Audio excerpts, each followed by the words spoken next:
Excuses protect our comfort but sabotage our growth because they create the illusion of safety while quietly stealing the opportunities that would allow us to expand.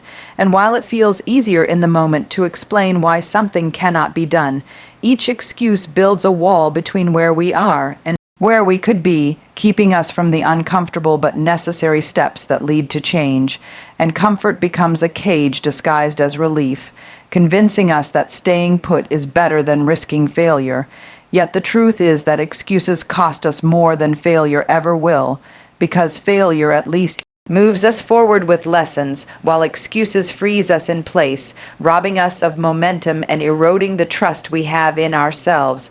And every time we reach for an excuse, we choose temporary ease over long-term growth, but growth requires discomfort. It requires showing up when we're tired, practicing when we're unmotivated, taking the risk when fear is loud, and facing the possibility that we might stumble. And yet that stumbling is the very process that makes us stronger, more resilient, and more capable, while excuses whisper that we can wait until the timing is better, until we feel more ready, until the fear goes away. But waiting never creates readiness, action does, and excuses keep us from discovering what we're truly made of, because they let us protect our ego instead of testing our limits. And the painful irony is that the comfort excuses protect is temporary, while the regret they create can last for years, because when we look back, we rarely regret trying and failing, but we almost always regret the moments we let excuses talk us out of chasing what mattered. And when we recognize that, we begin to see excuses not as harmless words, but as thieves that rob us of our potential. And if growth is what we truly desire, we must be willing to break the habit of reaching for excuses and instead lean into discomfort, knowing it is the birthplace of transformation. Because only when we stop protecting comfort and start choosing courage do we step into the growth we've been longing for all along. Every excuse delays the future we say we want, because each time we choose to justify our inaction, we are pushing our own dreams further out of reach, telling ourselves a story that may feel comforting in the moment, but quietly steals time, momentum, and possibility. And while excuses often sound harmless, too tired, too busy, not ready, not enough, they compound into days, weeks, and even years of waiting for a future that never arrives. And the truth is that the life we envision is not built in some distant tomorrow, but in the choices we make today. So every excuse becomes a pause button on progress, a silent agreement to stay the same, and the longer we wait, the heavier the weight of our unrealized potential becomes, pressing down on our confidence and convincing us that maybe the dream wasn't meant for us after all. Yet it wasn't the dream that failed, it was the excuses that delayed our effort. And the more we delay, the harder it becomes to begin, because procrastination breeds doubt and doubt feeds fear, until the vision we once held so clearly begins to fade. But the future we want does not disappear. It simply waits for us on the other side of our excuses, asking if we are willing to stop postponing our courage, because excuses cannot build anything lasting, they can only stall. And the cruelest part is that they disguise themselves as logic, as practicality, as caution, when in reality they are fear in softer clothing, keeping us from taking the very step that would move us closer to the life we desire. And if we are honest, we know that every time we make an excuse, we are trading one more piece of our future for the comfort of the present. Yet when we choose action, even imperfect action, we reclaim that future brick by brick, choice by choice, proving that the dream is not unreachable. It is simply waiting for us to stop delaying and start doing, because time will pass regardless, and the question is whether we will use it to build the life we say we want or waste it explaining why we cannot. Excuses are stories we tell ourselves to avoid the discomfort of courage, because stepping into courage always demands that we face uncertainty, risk, and vulnerability. And those feelings unsettle us in ways that make standing still feel safer than moving forward. So instead of leaning into discomfort, we create narratives that justify why we cannot act, why it isn't the right time, or why we are not capable enough. And these stories often sound reasonable, even protective, but underneath their surface, they are shields crafted from fear, keeping us from growing into who we are meant to be, because courage is rarely about grand gestures and far more about showing up when we don't feel ready, speaking the truth when silence would be easier, or taking the first step when the path ahead feels blurry. And yet the mind resists this by weaving excuses that soothe us in the moment, but steal our power in the long run, telling us we need more preparation, more clarity, more certainty before we dare, when in reality what we need is to act in the midst of imperfection, because the truth is that courage cannot be rehearsed, it must be lived, and every excuse is a way of postponing that living, as if waiting longer will somehow erase the fear. But fear never dissolves in waiting. It only grows louder, while courage is built in action, in saying yes despite the tremble in our voice or the shaking of our hands. And the irony is that the very discomfort we try to avoid by making excuses is the exact doorway to growth, the place where we discover resilience, confidence, and strength. Because courage isn't about knowing the outcome, it's about being willing to step forward without guarantees, and every time we trade that step for an excuse, we reinforce the belief that we are not ready, yet readiness is not a prerequisite for courage. It is the result of it. So when we cling to our excuses, we are not protecting ourselves but shrinking ourselves, choosing the illusion of safety over the possibility of transformation. And while the stories we tell ourselves may feel like shields, they become cages, keeping us confined in patterns of comfort while life quietly asks for more. But the moment we recognize an excuse for what it truly is, a fear dressed up as logic, we can begin to dismantle it, to step through the discomfort into a space where courage teaches us who we are, and in doing so we realize that the fear we avoided was never as powerful as the strength we carried all along. Dreams demand action, not explanations, because the future we long for is not created by the reasons we give ourselves or others about why we are not moving forward. It is created in the quiet, often unglamorous steps we take each day toward what matters most. And while explanations can feel like progress, they sound thoughtful, responsible, even wise. They do not build, they do not risk, and they do not carry us closer to what we imagine. They only justify staying still, while action, however imperfect, is the true architect of change, because no dream has ever come alive by waiting for perfect timing or by crafting flawless excuses. It has only come alive through motion, through the courage to try, fail, learn, and try again.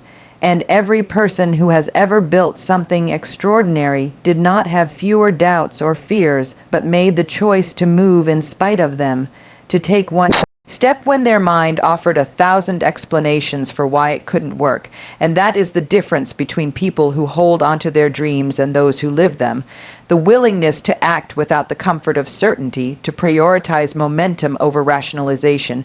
And though action does not guarantee success, it guarantees growth, while explanations guarantee only stagnation. And when we look back, the moments we are proud of are never the ones where we convinced ourselves to wait, but the ones where we dared to begin. So the truth is that every excuse delays us, and every explanation drains energy that could have been spent on building, because dreams are fragile when they live only in thought, but they gain weight and shape when we feed them with action. And while our minds may long to negotiate, to soften the discomfort by justifying inaction, the world only responds to what we do, not to the explanations we whisper to ourselves. And in the end, the path to any dream is not paved with words but with choices, not secured by promises but by persistence. And though we often imagine we need to have all the answers before we start, the reality is that answers are revealed through movement, through the courage to engage with the unknown. So if we truly want our dreams, we must be willing to trade explanations for effort, to replace someday with today, and to understand that action, even small action, holds more power than the most elaborate explanation, because dreams do not wait for us to rationalize our fears. They wait for us to rise up and meet them with the only thing that brings them to lie: our willingness to act. The more we feed excuses, the weaker our self-trust becomes because every time we choose a reason not to act over the responsibility to follow through, we send ourselves a quiet but powerful message that our own word cannot be trusted, and this erosion of trust does not happen in one dramatic moment, but in the small choices we make daily when we say we will start and don't, when we commit to a goal and then rationalize why we couldn't, when we promise ourselves a step forward and then give in to the comfort of postponement. And each of these seemingly small betrayals chips away at the foundation of self-belief, making it harder to rely on our own voice. And the tragedy is that self-trust is one of the most vital fuels for growth, because it is the inner assurance that when we decide, we will follow through. And when we weaken it through excuses, we begin to doubt not just our actions but our ability to become who we want to be. So we hesitate, we second guess, we seek permission from others, because deep down we are no longer sure that our choices matter. And excuses become easier each time we make them, because they mask the discomfort of action while quietly sabotaging our confidence. And before long, we start to lower our expectations, not because our dreams are impossible, but because we no longer trust ourselves to rise to them. And this cycle is devastating, because trust is not only about believing in others. It begins with believing in ourselves, and when that is broken, even victories feel fragile. Yet the reverse is also true, because each time we push past an excuse, even in the smallest way, we restore a little more of that trust.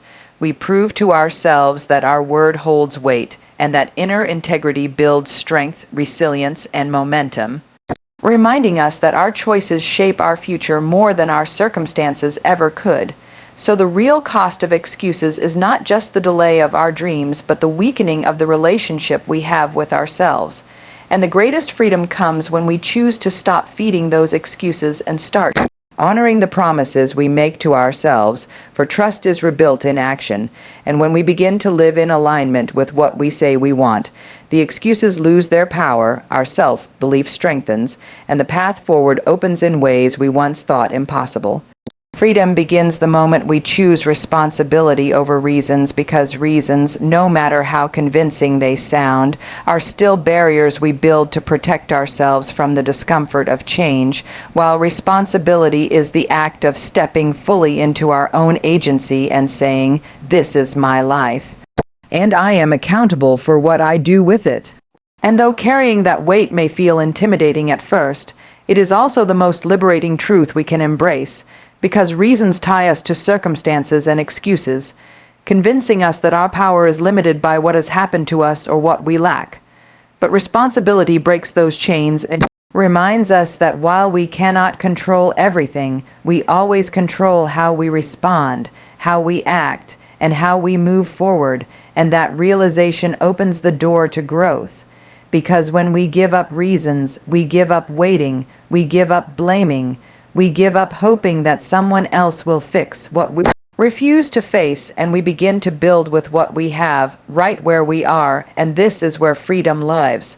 Not in the illusion of ease, not in the endless stories of why we cannot, but in the choice to take ownership, even when it's hard, even when it's messy, even when fear whispers that it might not work out, because responsibility fuels resilience, and resilience is what gives us the strength to rise again and again, while reasons only keep us circling the same starting line. And the more we choose responsibility, the more trust we build within ourselves, knowing that we are not at the mercy of excuses, but are capable of following through, of creating, of leading ourselves forward. And that inner integrity is what creates true freedom, because no circumstance, no person, and no obstacle can take away the dignity of choosing our response.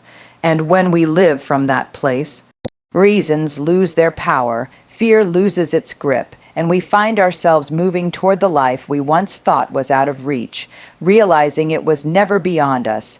It was only waiting for us to stop hiding behind reasons and to claim the freedom that responsibility always offers.